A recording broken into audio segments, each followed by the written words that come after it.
habeenkii waxay noqotay maalintiina waxay noqotay habeen. hoteelada iyo guryaha dadka dabaqada sare ee aagga garoonka way degan yihiin mucaaradka waxay u muuqaal eg yihiin in magaaladii oo dhan ay halkaasi u guurtay.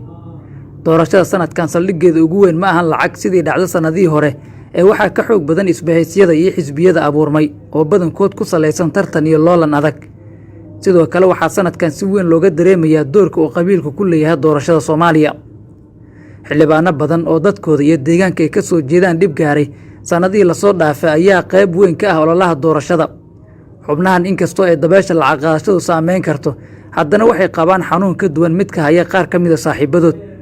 ololaha ugu badan waxa uu ka socdaa guryaha ay degan yihiin madaxdii hore ee dalka oo xilal kala duwan soo qabtay waxaana muuqata in sanadkan ay aad u yartahay fursado ay heli karaan siyaasiyiinta wejiyada cusub haddii aysan xaaladda isbedelin. Soomaaliya waxaa la moodaa inay cashar ka barato wixii la soo maray dhowrkii sano ee ugu dambeysay oo lagu muteystay ciil iyo taah badan. dhammaan gobollada dalka ayaa la soo faaruujiyey marka laga reebo Somaliland. madaxweyne ilaa gudoomiye waaxeed waxay soo gaareen magaalada Muqdisho. madaxweynayaasha maamul goboleedyada iyo ku-xigeenadooda ayaa ku sugan gobolka Banaadir waxayna qayb weyn ka yihiin abaabulka doorashada. hogaamiyaasha maamul goboleedyada waxaa gacantooda ka baxay xildhibaanadii ay kuraasta u boobeen mid kastana waxa uu raacday dantiisa gaarka ah. ololaha doorashada waxa uu gaaray marxalad ee murashaxiinta qaarkood ballan qaadaan inay lacag ku bixin doonaan in aan la dooran murashax kale oo loolan kala dhexeeyo. xaflado iyo tamashaleen oo dowlado siyaasadeed ayaa ka socda hoteelada gobolka Banaadir. dhalinyaro badi shaqo la'aan hayso oo naawilaya madaxweyne ay fursado shaqo ka heli karaan ayaa xafladaha camiray waxayna muuqaal kale u yeeleen magaalada Muqdisho. badi hoteelada waxaa ka socda ololo been ah. murashaxiin ay ku adkeed inay helaan saxiixa 20 xildhibaan ee diiwaangelinta ayaa bulshada u sheegaya inay yihiin kuwa ugu rajada wanaagsan.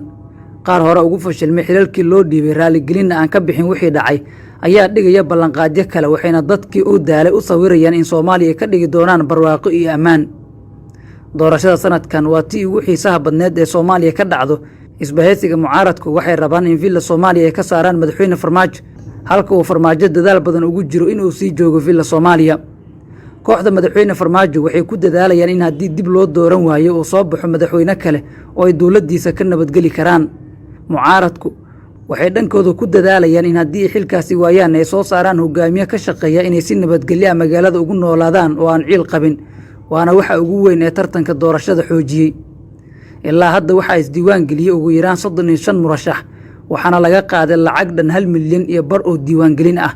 biri waxaa la filayaa inay bilaabato hadal jeedinta murashaxiinta iyadoo ugu dambeyn la qaban doono doorashada madaxweynaha 15